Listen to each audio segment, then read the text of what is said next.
Baik. Terima kasih atas kesempatannya untuk membacakan sedikit ya, berbagi ilmu sedikit terkait tentang robotik dan Internet of Things. Oke, saya ucapkan Assalamualaikum warahmatullahi wabarakatuh. Selamat pagi peserta Seminar Nasional Teknik Elektro 2022. Perkenalkan, saya Mukhtar Ali Setio Yudono. Pada kesempatan kali ini saya akan membacakan atau membagikan sedikit terkait tentang pengaruh perkembangan robotik dan Internet of Things demi kemajuan bangsa.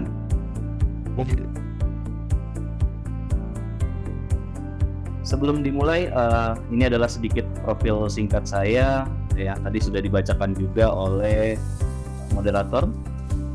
Itu adalah juga website pribadi saya ataupun YouTube, ya, channel YouTube saya, dan kemudian area dari riset saya adalah di computer vision, kemudian ada di IoT, mobile apps, dan artificial intelligence. Kemudian pokok bahasan pada pertemuan kali ini, ya, pada seminar kali ini ada beberapa pembahasan seperti pengertian robot, kemudian ada sejarah robot, jenis robot, pengertian IoT, dan kecerdasan buatan, ya. Karena berbicara tentang robot pasti akan sangat berkaitan juga dengan yang namanya kecerdasan buatan. Nah, pembahasan pertama kita akan membahas tentang robot dan robotika. Jadi ada robot, ada robotika. Apa sih perbedaan antara robot dan robotika itu? Nah, sebelum kita bahas, mari kita simak video berikut. Think robotics, and you might imagine a fleet of machines performing automated tasks. But what exactly is robotics? Robotics is the engineering of robots. It combines the use of electronics, mechanics, and software to program robots to do particular jobs. While commonly used in manufacturing and auto industries, this technology is now employed in other sectors for its many benefits. Robotic capabilities can be tailored to boost productivity. In healthcare, automated dispensers can help to prepare medicines. This ensures greater accuracy, reduces manual labor, and cuts waiting times for patients. With robotics, your workplace is made safer, especially if the tasks involve heavy machinery, high temperatures, or sharp objects. Robotics Oke, dari cuplikan tadi mungkin teman-teman sudah terbayang sedikit ya tentang apa itu robot, ya. Jadi mungkin selama ini teman-teman membayangkan gitu ya, bahwa robot itu apa yang ada di film-film seperti film Robocop, Terminator, atau film-film Predator dan lain sebagainya, atau mungkin film Transformer gitu ya. Nah, itu adalah sebuah robot-robot yang memang itu dalam fiksi ya, atau dalam dunia hayal saja, dalam sebuah film saja. Namun dalam kenyataannya robot yang ada di dunia saat ini itu fungsinya banyak. Ya, fungsinya banyak, mulai dari membantu manusia, meringankan, dan lain sebagainya. Nah, contoh robot yang berkembang saat ini adalah seperti ini ya, robot pemadam kebakaran. Jadi karena ketika terjadi sebuah kebakaran, selama ini kan pemadam adalah seorang manusia, ya. Jadi ketika menerjang api yang besar dan lain sebagainya, itu akan membahayakan. Nah, ketika dibuatlah sebuah robot, itu akan membantu untuk meringankan ya, ketika harus memasuki ke dalam area-area yang berbahaya, sehingga dibuatlah sebuah robot untuk membantu. Di sini adalah robot pemadam kebakaran, ya. Nah, kata robot itu didefinisikan sebagai sebuah automaton, yakni suatu piranti mekanik yang cerdas, ya, pintar. Jadi menurut Robotics Industry Association pada tahun 1985, robot adalah suatu manipulator yang banyak fungsi yang dapat diprogram ulang, yang dirancang untuk memindahkan material, komponen, perkakas, ataupun piranti khusus untuk meningkatkan kinerja berbagai tugas. Sedangkan menurut Ron Arkin tahun 1998, robot adalah sebuah mesin yang mampu mengekstrak informasi dari lingkungannya dan menggunakan pengetahuan tentang lingkungannya untuk beraksi secara selamat dengan cara yang sesuai yang diinginkan oleh pemrogramnya atau developernya atau pembuatnya. Jadi robot itu bertujuan untuk membantu manusia ya, meringankan nih. Contohnya di sebelah kanan itu adalah robot lengan ya, berfungsi untuk memindahkan misalnya tadi adalah contohnya batu ringan ya. Tapi bagaimana kalau batunya berat atau bebannya berat, dengan menggunakan lengan robot akan memudahkan. Kalau yang ngangkat manusia mungkin akan jauh lebih sulit ya. Nah, kemudian dalam robot juga akan berkaitan erat juga dengan kepintaran ya, kepintaran manusia yang dipindahkan ke dalam sebuah robot. Kemudian kata robot juga berasal dari kata robotat yang artinya pekerja budak.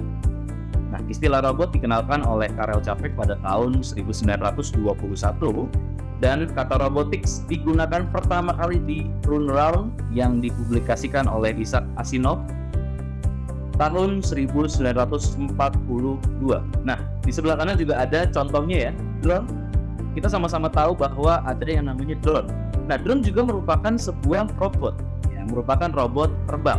Nah, fungsi dari drone tersebut juga banyak ya. Mungkin sekarang teman-teman mungkin pernah melihat berita di beberapa negara maju sana, drone sudah dijadikan sebagai kendaraan mobilisasi ya, pengganti mobil yang digunakan oleh polisi bahkan atau untuk mengantar barang dan lain sebagainya. Nah, kemudian dalam membuat sebuah robot juga perlu ada yang namanya aturan. Jadi tidak boleh asal sembarangan saja ya. Jadi pertama, aturan robot adalah robot tidak boleh melukai manusia. Jadi tujuan dari pembuatan robot adalah untuk membantu, bukan untuk melukai manusia. Kemudian robot juga harus mengikuti perintah manusia, kecuali bertentangan dengan aturan nomor 1. Kemudian aturan selanjutnya adalah robot harus menjaga eksistensinya, kecuali bertentangan dengan aturan nomor 1 dan nomor 2. Contoh di sebelah kanan ada gambar di situ koper, robot berbentuk koper yang mampu mengikuti kemana si yang punyanya itu kemanapun dengan menggunakan teknologi yang namanya sensor. Kemudian ada juga teknologi yang menggunakan kamera atau computer vision. Dia akan mampu mengikuti dan mengenali siapa tuannya. Jadi dia akan mampu mengikuti kemanapun manusia itu pergi. Nah, kemudian tujuan robot itu dibuat pertama itu untuk meningkatkan produksi melalui otomasi industri. Ya, menciptakan tenaga kerja yang berkinerja tinggi dan dapat bekerja 24 jam. Kalau manusia bekerja itu pasti akan lelah ya, tidak mungkin bisa bekerja selama 24 jam. Nah, kemudian robot juga untuk menjalankan pekerjaan yang memerlukan ketelitian tinggi dan yang berulang-ulang.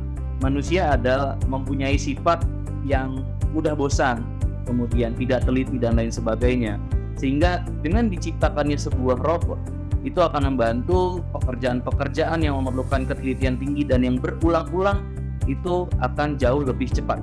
Contohnya, ketika seseorang bekerja di sebuah industri, dia sebagai seorang operator, kemudian dia bekerja di operator packing, dia akan melakukan packing selama 8 jam.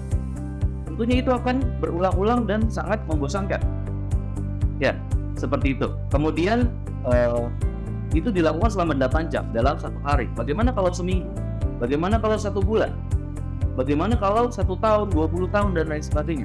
Nah, itu akan membosankan juga. Dan kemudian contoh lainnya, misalnya di sebuah perusahaan assembly atau perakitan di kendaraan bermotor, itu akan membutuhkan ketelitian yang tinggi.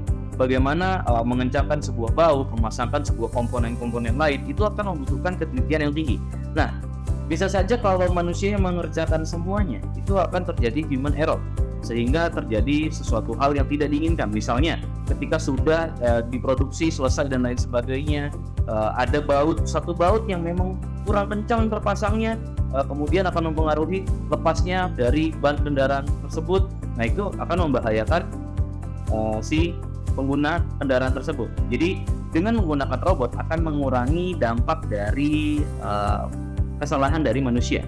Kemudian tujuan robot selanjutnya adalah sebagai alat manusia dalam melakukan eksperimen ilmiah di luar angkasa misalnya ya. Kemudian untuk dapat bekerja pada tempat yang berbahaya bagi manusia seperti di daerah radioaktif, di daerah dengan tekanan udara maupun air yang tinggi atau dengan bahan kimia yang berbahaya. Dan juga tujuan dari robot adalah sebagai media entertainment ya, atau hiburan bagi manusia. Kemudian, tadi ada robot, sekarang ada robotika. Apa sih perbedaannya? Jadi robot adalah alatnya ya, atau hardware-nya. Sedangkan robotika adalah studinya. Studi mengenai robot adalah robotika, yakni sistem yang berdikari atau autonomous yang berinteraksi dengan lingkungan fisika di sekitarnya. Nah, robotika cakupannya lebih luas, ya, ini menyangkut pola persepsi atau bagaimana robot memandang suatu situasi, kemudian interaksi dan juga aksi.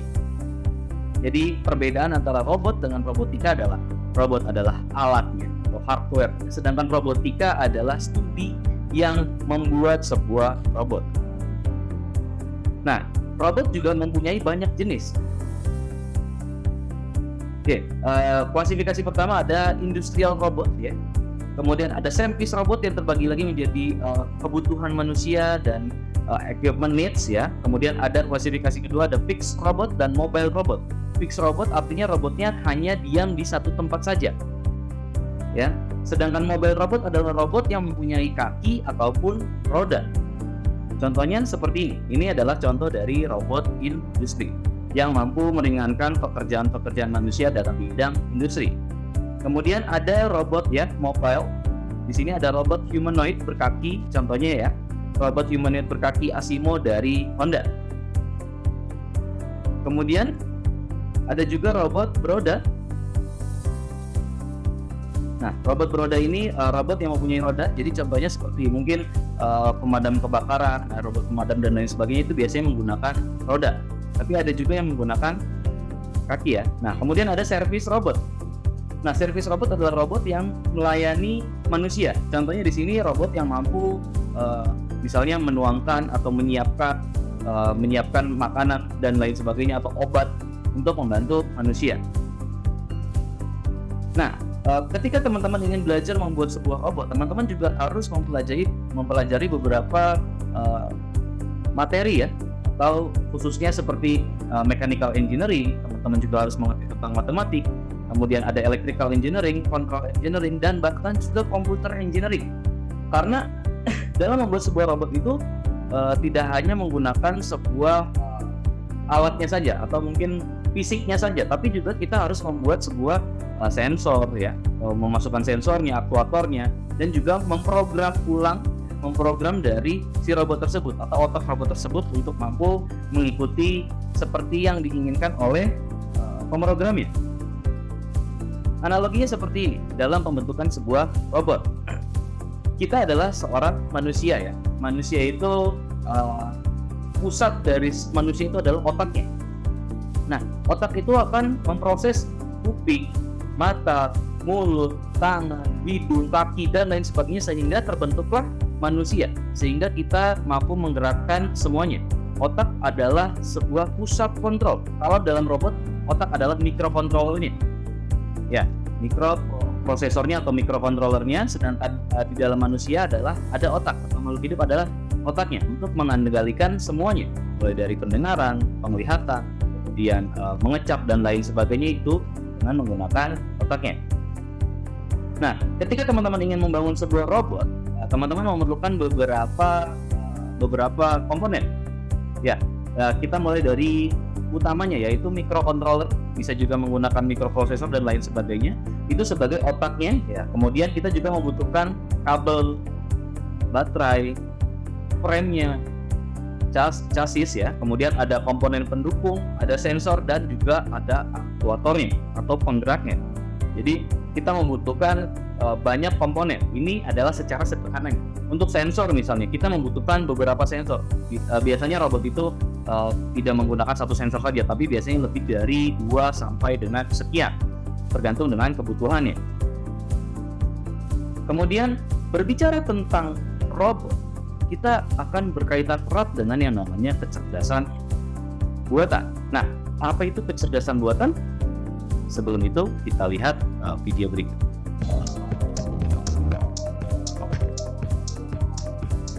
Everyone is talking about artificial intelligence today. But what is it? How and when is it going to have an impact in our lives? Artificial intelligence, or AI for short, is a branch of computer science. It deals with the stimulation of intelligent behavior in computers. AI is a suite of technologies where machines automatically learn. Oke, itu adalah cuplikan sedikit terkait dari kecerdasan buatan. Jadi kecerdasan buatan itu banyak diterapkan pada zaman sekarang itu banyak diterapkan, tidak usah jauh-jauh. Dari handphone, dari laptop yang teman-teman pegang, itu juga ada yang namanya kecerdasan buatan dari kehidupan sehari-hari teman-teman. Nah, kecerdasan buatan itu berasal dari kata kecerdasan, yaitu kemampuan untuk memperoleh dan menerapkan pengetahuan. Jadi, kecerdasan buatan dibuat untuk mensimulasikan proses kecerdasan manusia oleh mesin, terutama sistem komputer. Nah, proses ini termasuk pembelajaran, pengambilan keputusan, dan koreksi diri. Nah, apa sih hubungannya robot dengan kecerdasan buatan? Nah, biasanya robot itu akan melakukan sesuatu hal yang kita inginkan atau user inginkan. Jadi diprogram dengan membuat si robot itu menjadi cerdas atau memindahkan kecerdasan kita ke dalam sebuah robot sehingga robot tersebut mampu untuk belajar, menyesuaikan dengan lingkungannya atau dengan pekerjaan yang diinginkan oleh si user. Nah, kecerdasan buatan itu dibuat berdasarkan sistem yang berpikir seperti manusia, kemudian sistem yang berpikir secara rasional, sistem yang bertindak seperti manusia, dan sistem yang bertindak rasional. Jadi ketika robot dimasukkan sebuah kecerdasan buatan, maka robot tersebut akan berpikir seperti manusia, berpikir rasional, bertindak juga seperti manusia, dan bertindak rasional. Namun itu semua tergantung dari developernya atau usernya atau programmernya yang membuat dari robot tersebut. Oke. Kemudian tujuan dari menggunakan kecerdasan buatan adalah membuat komputer yang dapat berpikir dan juga dapat melihat, mendengar, berjalan, berbicara, dan juga merasakan. Nah, perkembangan fungsi komputer normal yang dipadukan dengan kecerdasan manusia seperti menalar, menarik kesimpulan, belajar, dan memecahkan masalah. Sedangkan tujuan yang terakhir adalah membuat mesin jauh lebih berguna. Ketika teman-teman mampu untuk membuat chassis robot itu tidak hanya sebuah chassis saja atau frame saja. Ketika teman-teman mampu untuk membuat sebuah robot itu bentuknya frame-nya, chassisnya, dan lain sebagainya, namun tidak pintar, itu sama saja dengan barang tidak berguna, hanya seonggok besi saja gitu. Jadi ketika digabungkan oleh kecerdasan buatan atau programming, maka robot tersebut akan menjadi jauh lebih pintar dan mampu mengikuti instruksi yang diinginkan oleh user. Kemudian area domain dari kecerdasan buatan itu banyak Ada gameplay, kemudian ada robotik, ada natural language processing, ada pattern recognition yang termasuk ada vision dan speech, kemudian ada expert system, computer vision, dan lain sebagainya. Nah, robot-robot di zaman sekarang pun juga banyak yang menggunakan sensor. Biasanya ada juga yang menggunakan sensor kamera. Nah, dengan menggunakan sensor kamera ini akan jauh lebih pintar untuk bisa mengenali kondisi atau objek yang dituju. Contohnya, misalnya ketika tadi ada robot mangan yang tadi saya contohkan di awal, itu menggunakan computer vision atau kamera untuk mengenali objeknya apa. Bahkan bisa mengenali warna, ukuran, berat, dan lain sebagainya, letak, dan lain sebagainya, itu bisa dikenali dengan kamera. Nah, semua itu bisa terjadi berkat yang namanya kecerdasan buatan. Nah, bagaimana kalau misalnya robot tersebut atau lengan robot tersebut tidak menggunakan kecerdasan buatan? Dia mungkin tidak akan bisa melakukan hal tersebut. Oke, itu adalah pembahasan terkait dari kecerdasan buatan. Selanjutnya kita akan berbicara terkait Internet of Things demi kemajuan bangsa. Mungkin teman-teman berbicara tentang Internet of Things sering mendengar, namun ada beberapa yang masih Internet of Things itu apa sih? Nah, sebelum itu mari kita lihat cuplikan video berikut.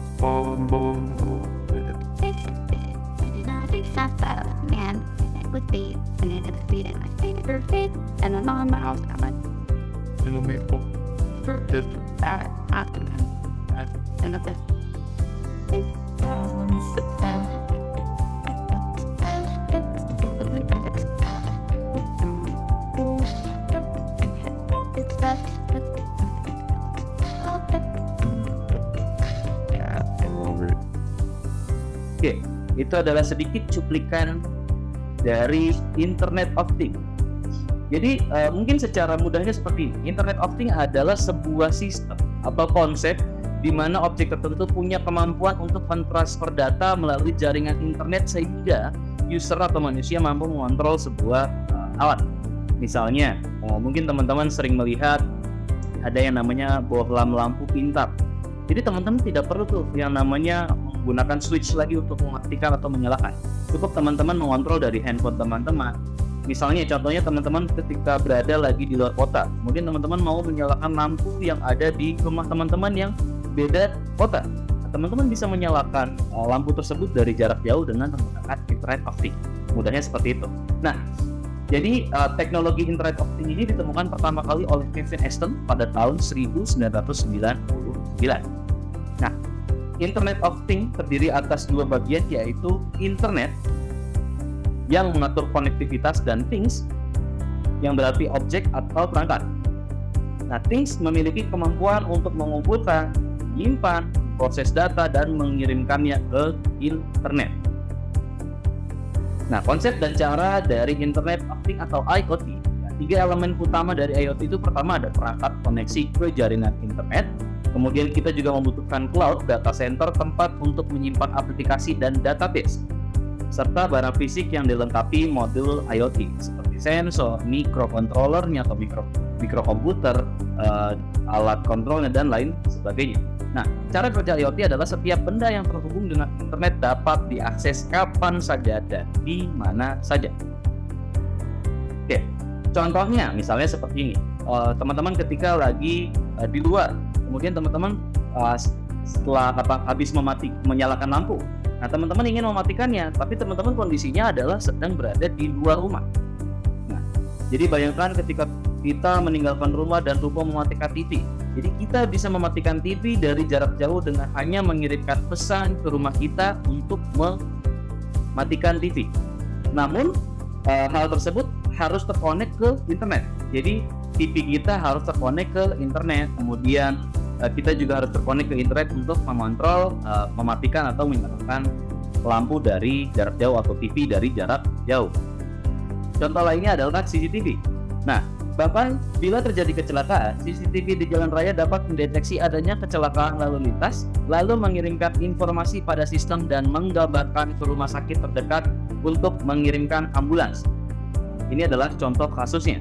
Misalnya teman-teman memasang sebuah CCTV, kemudian CCTV tersebut teman-teman kontrol dan bahkan juga dengan menggunakan kecerdasan buatan sehingga mampu mengenali, oh ini adalah sebuah kecelakaan. Maka ketika terjadi sebuah kecelakaan, dia akan melakukan pengiriman informasi kepada rumah sakit terdekat untuk mengirimkan ambulans sehingga cepat adanya pertolongan. Nah, kemudian bisa juga ada smart trash ya, atau tempat sampah pintar. Nah, tempat sampah pintar merupakan bentuk inovasi lainnya yang bisa teman-teman jadikan sebagai referensi ya, bahwa ini adalah contoh dari IoT. Nah, dengan alat ini teman-teman bisa mengoptimalkan pengumpulan sampah dan meminimalisir konsumsi bahan bakar.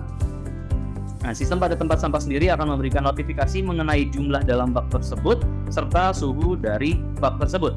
Nah, inovasi ini tentu akan sangat berguna untuk mereka yang bekerja mengumpulkan sampah serta semua warga kota secara keseluruhan. Jadi pengangkut sampah tidak perlu lagi berkeliling terus ya. Jadi dia akan diberikan notifikasi ketika tempat sampah tersebut penuh atau berapa persen tingkatnya. Nanti dia perlu melakukan, jadi akan difilter mana yang lebih banyak, dia akan didahulukan untuk diambil. Nah, penerapan pada bidang lainnya di Internet of Things itu seperti smart city, ada smart traffic, ada security dan emergency, ada home automation, ada smart environment, ada smart agriculture, retail, smart mall dan lain sebagainya. Contohnya dari smart home automation, mungkin ada beberapa produk dari Indonesia, contohnya seperti Bardi yang mempunyai banyak produk ya, mempunyai banyak produk untuk Internet of Things, mulai dari pengaman pintu ya, atau handle pintu yang secara pintar, kemudian ada bola lampu pintar, kemudian juga ada vacuum cleaner pintar dan lain sebagainya. Nah, manfaat dari Internet of Things pertama itu pekerjaan yang kita lakukan jauh lebih mudah, cepat, dan juga efisien. Jadi membantu ya. Nah, kemudian dapat mendeteksi pengguna dimanapun berada.